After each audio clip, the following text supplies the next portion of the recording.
Di tanah Jawa yang penuh misteri, di mana gunung-gunung menjadi penjaga abadi dan angin membawa bisikan leluhur, ada sebuah kisah yang terpendam dalam ingatan generasi.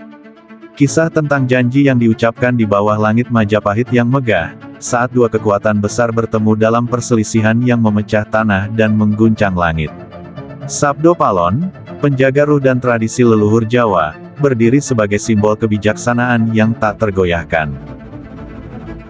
Di hadapannya, Syekh Subakir, seorang wali dari negeri jauh, datang membawa perubahan dengan ajaran yang baru.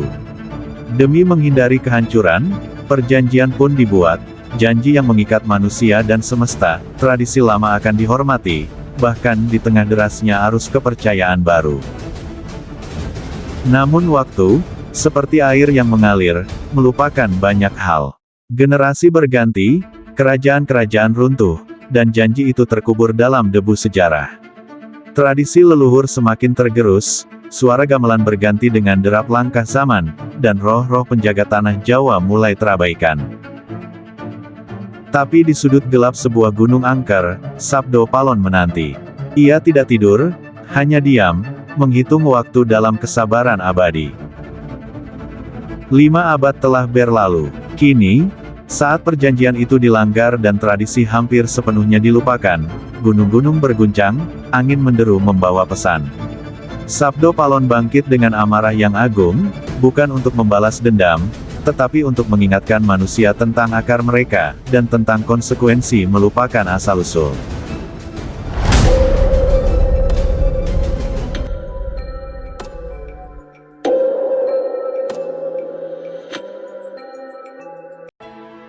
Pada zaman dahulu kala, ketika kerajaan Majapahit berada di puncak kejayaannya, Nusantara digemparkan oleh datangnya Syekh Subakir, seorang wali agung dari negeri seberang.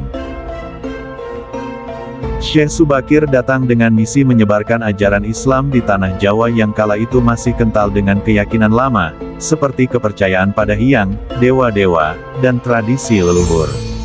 Namun, perjalanan Syekh Subakir tidaklah mudah. Alam Jawa yang angker penuh dengan makhluk gaib dan roh-roh penjaga yang enggan melihat perubahan. Di antara mereka, Sabdo Palon, penasihat spiritual Raja Brawijaya kelima sekaligus penjaga tradisi leluhur Jawa, menjadi yang paling menentang kedatangan ajaran baru ini. Baginya, kepercayaan yang telah diwariskan oleh nenek moyang tidak boleh digantikan oleh ajaran asing. Pertemuan Sabdo Palon dan Syekh Subakir. Ketegangan antara keduanya mencapai puncaknya ketika Sabdo Palon memimpin para roh leluhur Jawa untuk menghadang usaha Syekh Subakir. Pertarungan spiritual berlangsung selama berbulan-bulan. Mantra-mantra dan doa-doa saling bertabrakan di udara, mengguncangkan tanah dan langit. Gunung-gunung bergetar, sungai-sungai meluap, dan rakyat kecil menjadi saksi atas pertempuran maha dahsyat itu. Namun, Syekh Subakir, dengan kesaktiannya yang luar biasa, berhasil mematahkan perlawanan Sabdo Palon. Tidak ingin memusnahkan Sabdo Palon yang merupakan bagian penting dari roh tanah Jawa, Syekh Subakir menawarkan sebuah perjanjian. Sabdo Palon, kau adalah penjaga tanah ini. Aku tidak akan mengusirmu. Namun, izinkan ajaran baru ini tumbuh di bumi Jawa.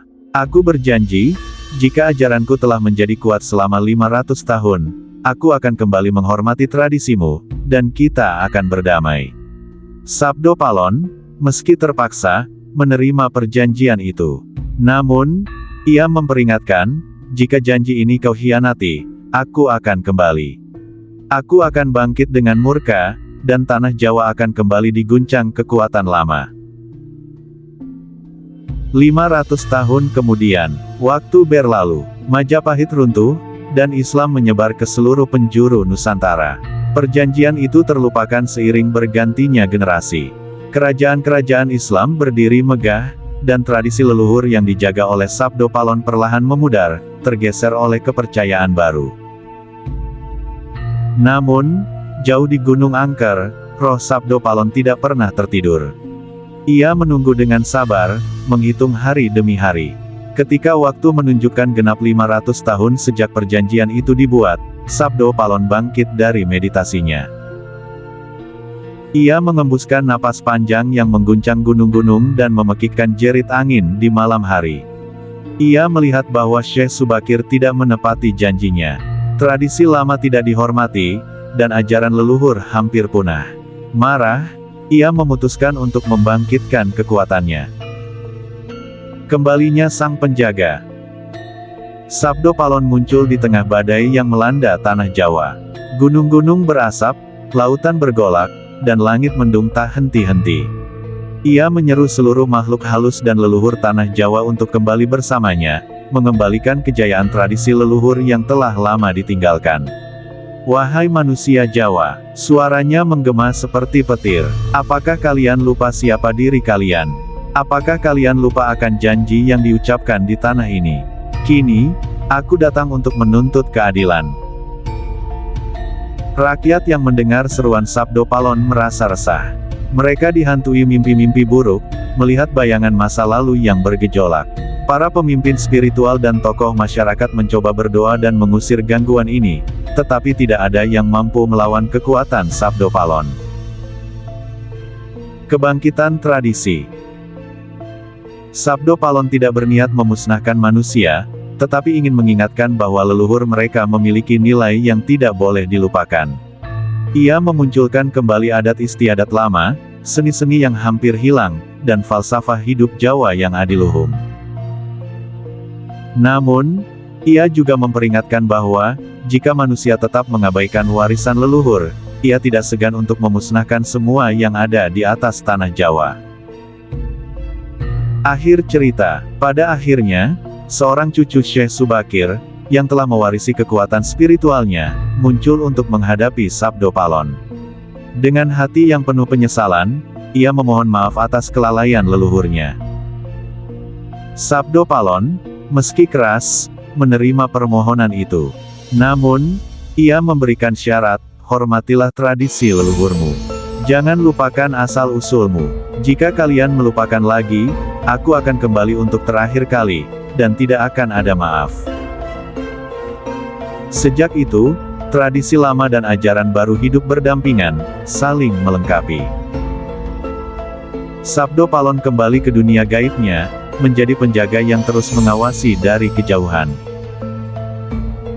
Namun, legenda ini terus hidup di hati masyarakat Jawa sebagai pengingat akan pentingnya menepati janji dan menghormati leluhur.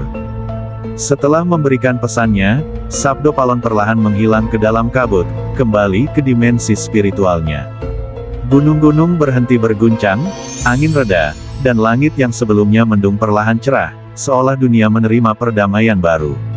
Sang cucu, dengan tekad di hatinya, bersumpah untuk menjaga warisan leluhurnya, memastikan bahwa tradisi Jawa akan tetap hidup berdampingan dengan ajaran baru. Kisah ini menjadi pengingat bagi generasi berikutnya bahwa harmoni antara tradisi dan pembaruan adalah kunci keberlanjutan.